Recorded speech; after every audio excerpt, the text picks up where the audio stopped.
Welcome back to Lessons Learnt. This is your Wednesday video. We're still working on the Sew Along out of the Jelly Bar books. It's a sampler quilt and a row quilt. This is our last episode, and we're just going to talk a little bit about borders and finishing this project up. You have lots of options. As you can see, we have here my rows all connected together with 2.5-inch sashing on the horizontal. I have not added anything on the vertical, the top, or the bottom. I have 2 strips cut here to go on my top and bottom. This quilt right now is about a square, so I'm going to try to get it a little bit more rectangular for what I like, but you can definitely make yours more square. It's just a tiny bit longer than it is wide at this point. So I'm going to add these 2 on to the top and the bottom. I will be adding something to the sides, but I'm not adding another 2.5-inch strip to the left and right side.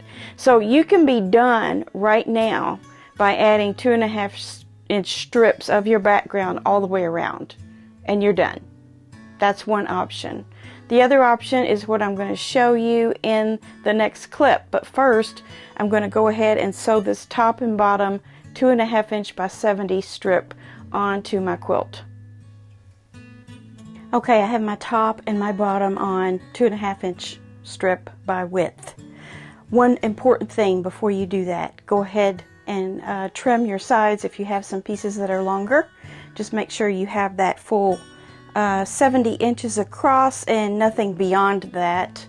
You can't really trim this quilt down to a smaller width because of this last row. Maybe that's a little bit of a design flaw on my part, and it's because these blocks go all the way to the edge.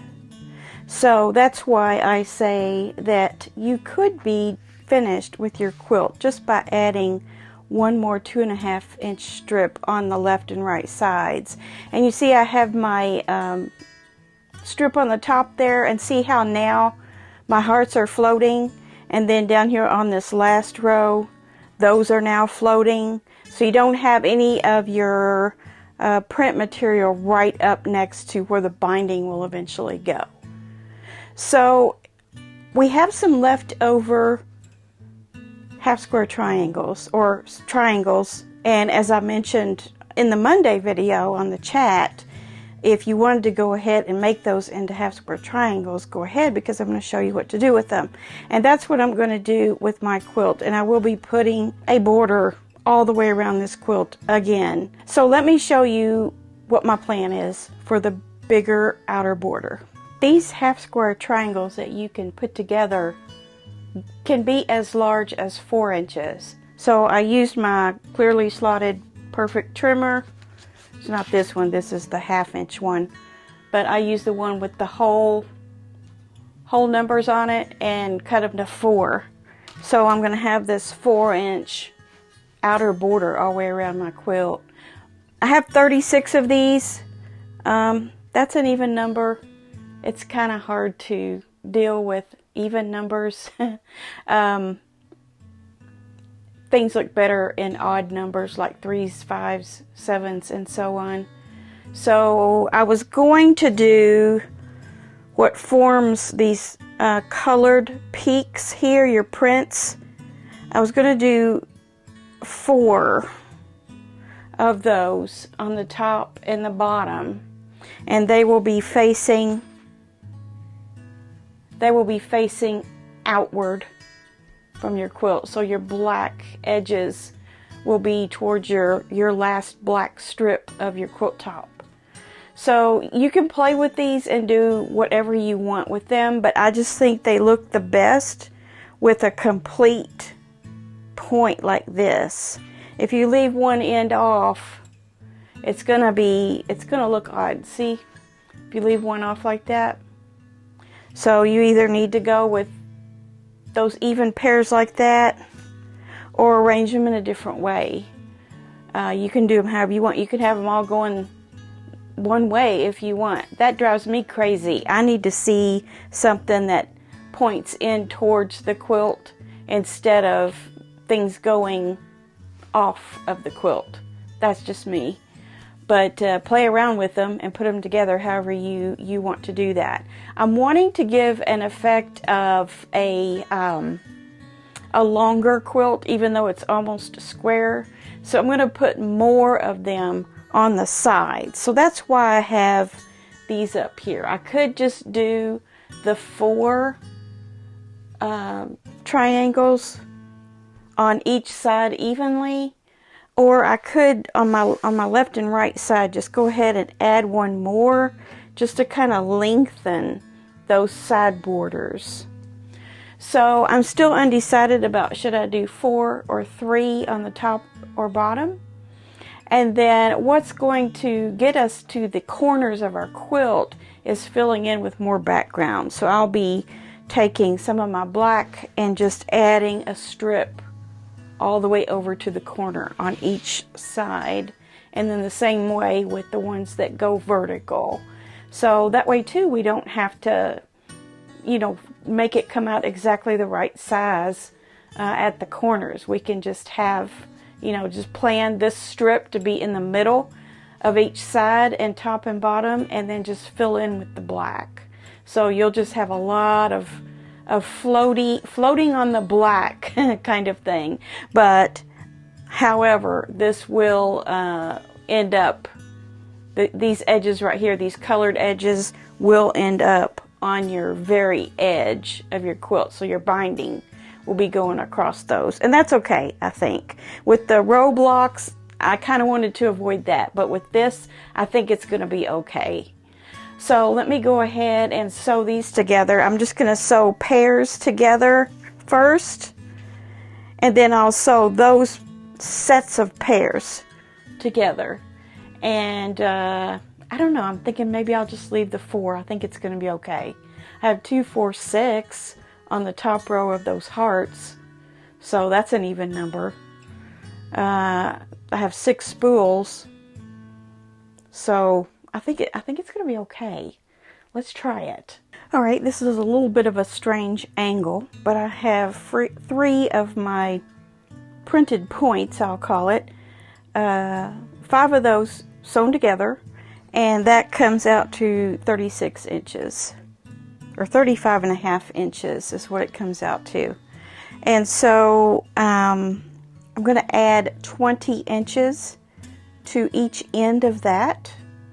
And then I'm going to do the exact same thing for the right hand side, and then sew those on to the quilt. I may have misspoke earlier about how I wanted the points, that I was going to have them pointing inward instead of outward, but this looks better to me. But you can turn yours any way you want. So that's how I'm going to use up these half square triangles to get me an interesting border. Now once those are on, we'll have to recalculate, because I'm only going to have 4 of the printed points on the top and the bottom. So there will be a little bit longer strips of black on those, plus what we've added to the sides after that. So I'm going to go ahead and add those strips on. Those will be 4 inches by 20 inches. Measure your quilt first. Make sure my quilt came out to exactly 74 inches long. So check yours first before you go ahead and add those pieces on there.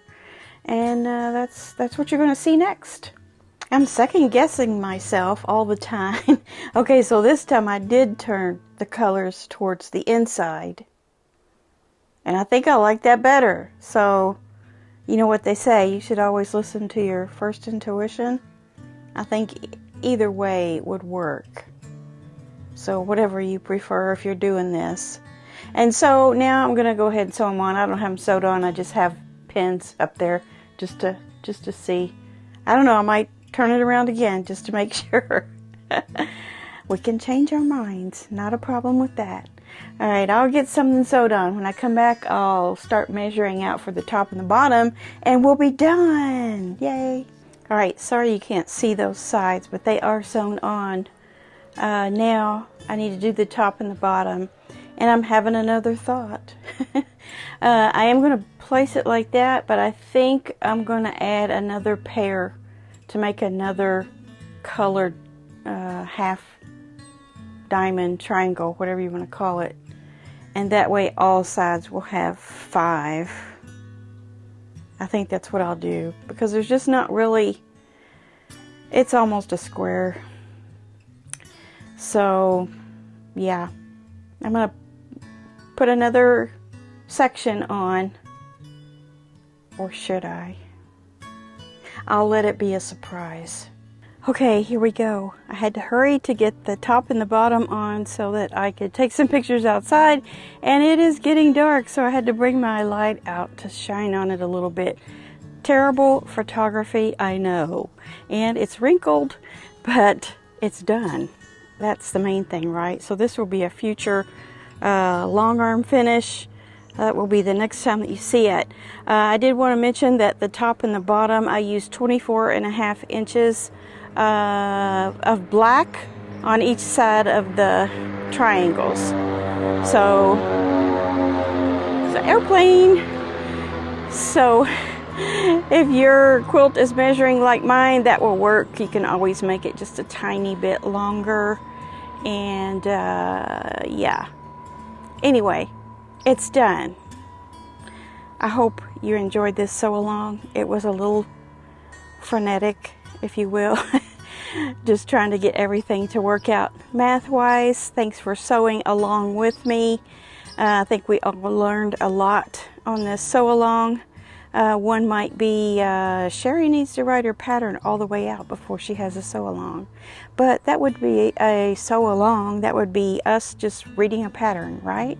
We are sewing along. We're creating something unique to each one of us here. So kind of look at it that way maybe.